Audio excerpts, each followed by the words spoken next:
이스라엘 백성들의 삶에 대해서 말씀하시는 하나님께서는 그 윗조상들, 애굽에서 나온 세대부터 말씀하시는데요. 이 앞절 5절에서 10절까지 애굽에서 나왔던 세대를 말씀하시는 것, 아브라함으로부터 시작하지 않고 그 조상을 애굽으로 시작하는 이유는 그 국가가 애굽에서부터 나와 시작되었기 때문이죠. 그리고 이제 광야 1세대, 광야에서 방황하며 살다가 광야에서 죽었던 1세대의 삶에 안식일을 온전히 지키지 못한 것에 대한 책망이 이제 17절까지 말씀하시고요. 오늘 바로 앞절 26절까지는 광야에서 태어난 이 세대들 또한 하나님께서 말씀하신 길이 아닌 조상들의 길, 그 패역한 길로 따라 우상을 섬겼다라고 하시면서 이스라엘 백성들이 그 윗대, 그 애굽에서 나올 때부터에 대한 그 책망의 말씀을 하고 계세요. 그러니까 이스라엘 백성들이 지금 바벨론에 와 있는 그들의 모습은 오래전부터 누적된 죄악의 모습이었다는 걸 이제 말씀하시는 거죠. 그러면서 오늘 본문 27절에서 29절까지는 가나안 땅에 정착한 후에 또다시 가나안 우상을 섬겼던 그들에 대한 모습을 말씀하시고요. 30절에서 32절 말씀은 문제가 뭐냐면 포로지에 끌려온 이곳에서부터조차 우상을 섬기는 모습을 한탄하시는 겁니다. 지금 여기가 에스겔을 통한 바벨론 땅이잖아요. 바벨론 땅에서는 최소한 그들이 더 이상 우상을 섬기지 말아야 될 텐데 그곳에서조차 우상을 섬기는, 그러니까 지금 계속해서 하나님 마음이 어떤가를 이제 드러내 보이고 계신 걸 봅니다.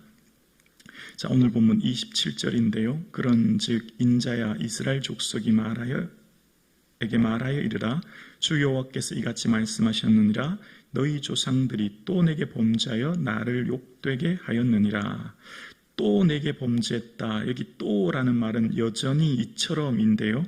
그러니까 지금 27절은 이제 가까운 과거, 그러니까 왕조 시대, 열왕기 시대의 그런 죄악들을 말씀하시는 걸 보아요. 그러니까 바로 앞구절 19장까지는 요아스, 여호야긴, 시드기야 왕에 대한 평가, 그 악에 대해 책망하셨잖아요. 근데 오늘 지금 얘기하는 것은 또라는 표현을 속에서 계속해서 끊임없이 쉬지 않고 범죄하는 그들을 통해서 그들이 내게 범죄해서 어떻게 했다고요? 나를 욕되게 했다, 모독했다, 업신여겼다, 그렇게 하시면서 책망하십니다. 그러면서 28절을 보면 내가 내 손을 들어 그들에게 주기로 맹세한 땅으로 그들을 인도하여 드렸더니 가나안 땅이 들어왔다는 거죠. 근데 무슨 일이 생겨요? 가나안 땅에서 그들이 모든 높은 산과 모든 무성한 나무를 보고 거기에서 제사를 드리고 분노하게 하는 제물을 올리며 거기서 또 분향하고 전제물을 부어 드리느니라. 또 여전히 이처럼 가나안 땅에 들어온 것 다 하나님의 은혜인데 가나안 땅에서조차 또다시 무성한 나무를 보고 거기서 제사 드렸다. 에스겔과 예레미야를 통해서 보면 그 대표적인 모습이 무성한 나무, 푸른 나무, 그 아래에서 이런 표현이 나오거든요. 이 대표적인 게 이 앞절 에스겔 6장에도 그런 말씀이 나와요. 모든 푸른 나무 아래에서 무성한 상수리 나무 아래 곧 그 우상에게서 분향한 곳이라고 이야기합니다. 푸른 나무, 무성한 나무는요, 다 뭐와 연결이 되어 있냐면 우상 숭배와 연결이 되어 있습니다. 그 아래에서 분향했다는 겁니다. 아마 이 시대 이방신들의 모든 신당이 큰 나무 아래 있었지 않았나 생각해 보게 돼요.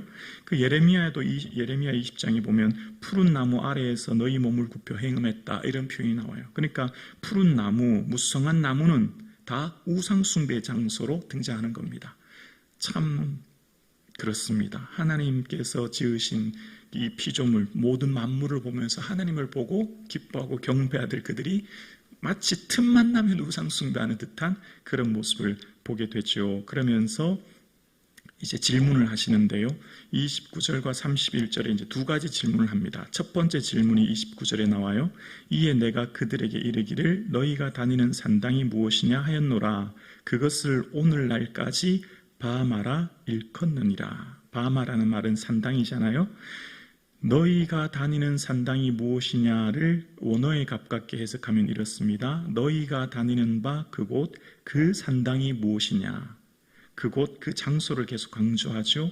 그러니까 그들이 다녔던 산당, 우상 숭배했던 곳들, 그것을 바마라고 하는데 29절에 보면 오늘날까지 그것을 산당이라고 말한다 라고 하면서 현재 오늘까지 포로된 상황까지 여전히 우상 숭배하는 그들의 모습에 대해서 얘기해요. 자, 에스겔보다 한 세기 앞서서 먼저 예언했던 선지자가 미가 선지자가 있거든요. 아모스, 호세아, 미가, 이사야는 이제 동시대의 선지자고요.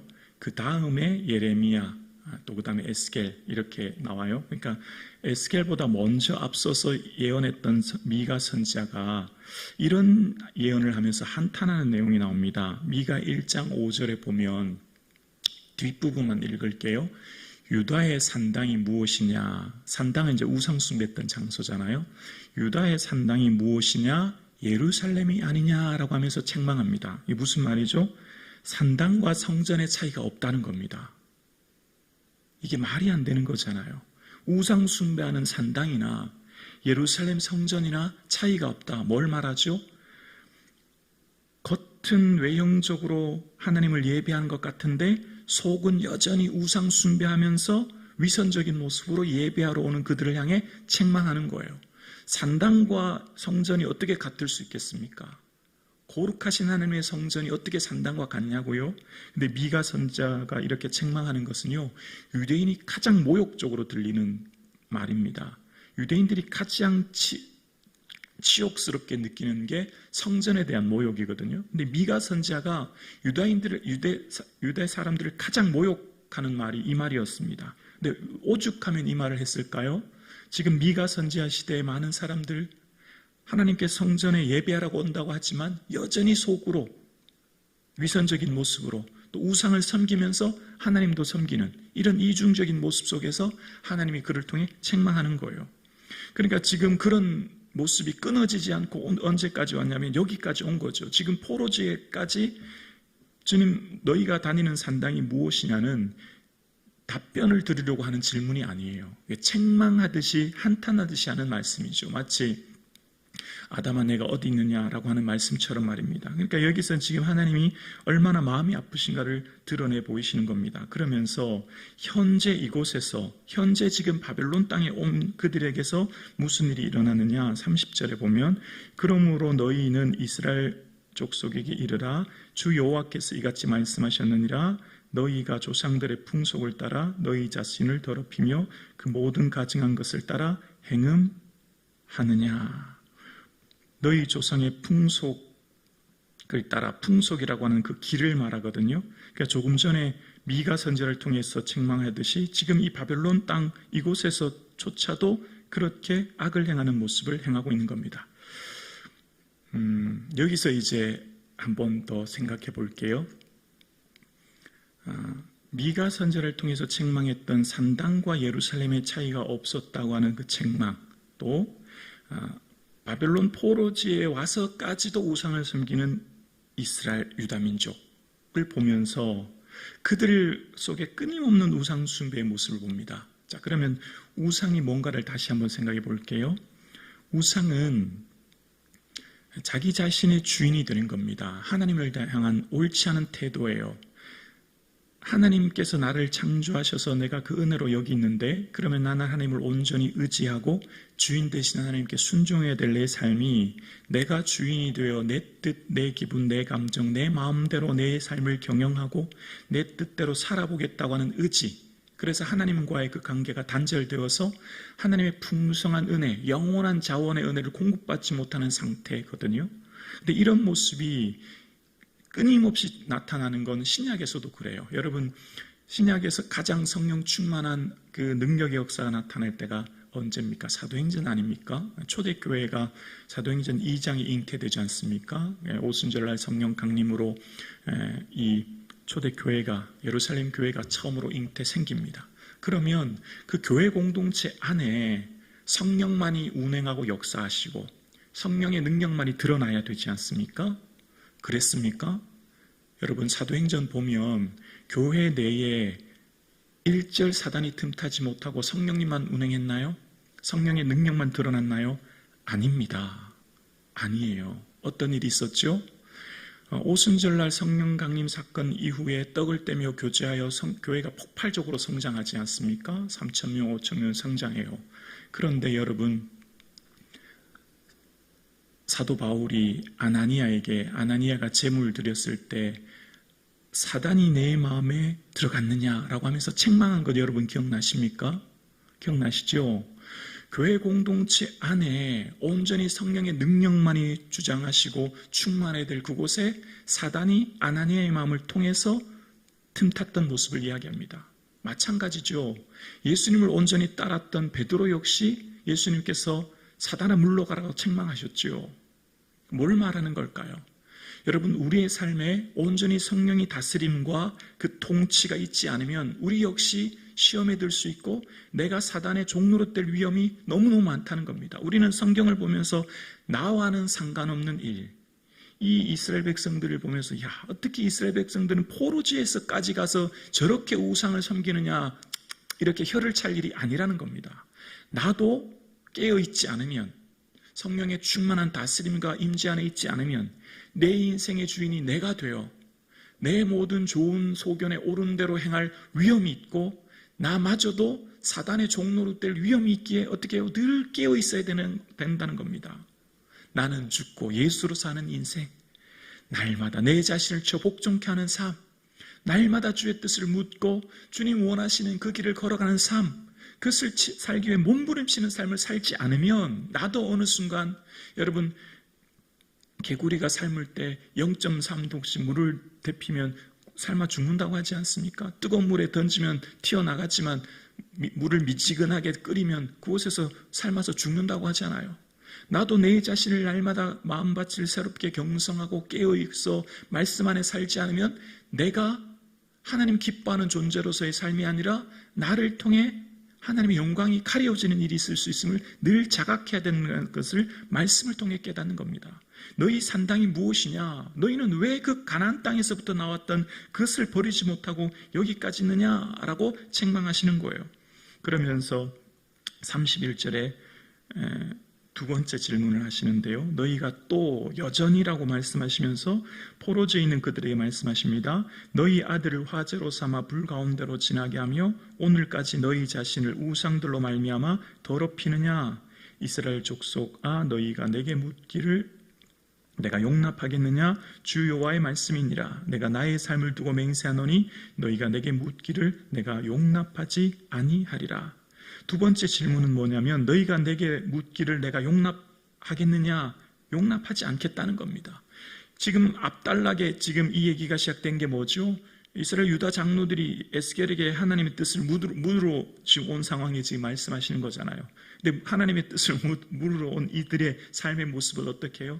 여전히 우상을 섬기면서 하나님의 뜻을 물으러 온 것, 이게 이율배반적이잖아요. 그래서 용납하지 않겠다는 겁니다. 우리가 예배하러 오는 자의 자세를 말씀하는 겁니다. 우리가 예배하러 오는 이유는 하나님의 주되심을 고백하고 내 삶에 하나님의 그 뜻이 드러나기 위해 날마다 하나님 말씀에 순종하여 나의 삶을 통해 주의 영광이 드러나기 위해 오늘도 내가 주님께 예배하는 삶을 사는 것 아니겠습니까? 그런데 이스라엘 백성들의 삶은 전혀 그런 삶을 살지 않은 조차 하나님께 나왔던 그들을 향해 책망하시는 거예요. 그러면서 32절에 말씀하십니다.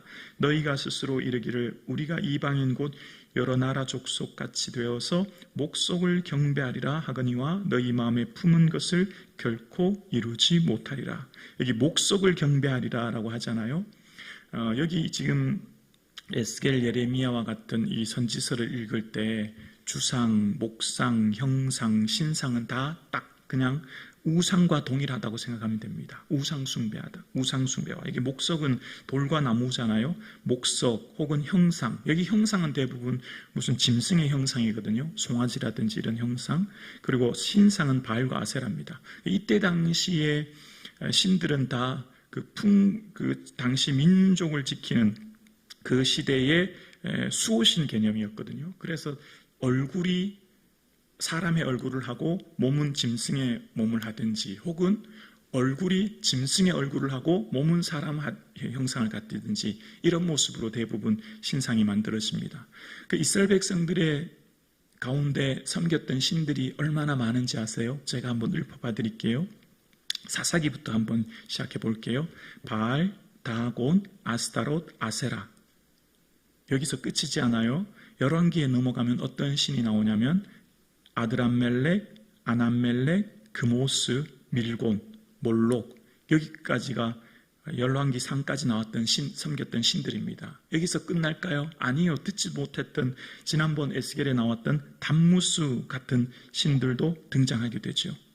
끝이 아닙니다. 바알도 바알 신 하나만 아닙니다. 그들이 섬겼던 이 사사기와 시대, 또 민수기 시대 때 보면요, 하나의 바알이 아니라 바알 브릿, 바알 부올, 바알 세북, 지역마다 세분화된 신들을 얼마나 많이 섬겼는지 몰라요. 뭘 말하고 있죠?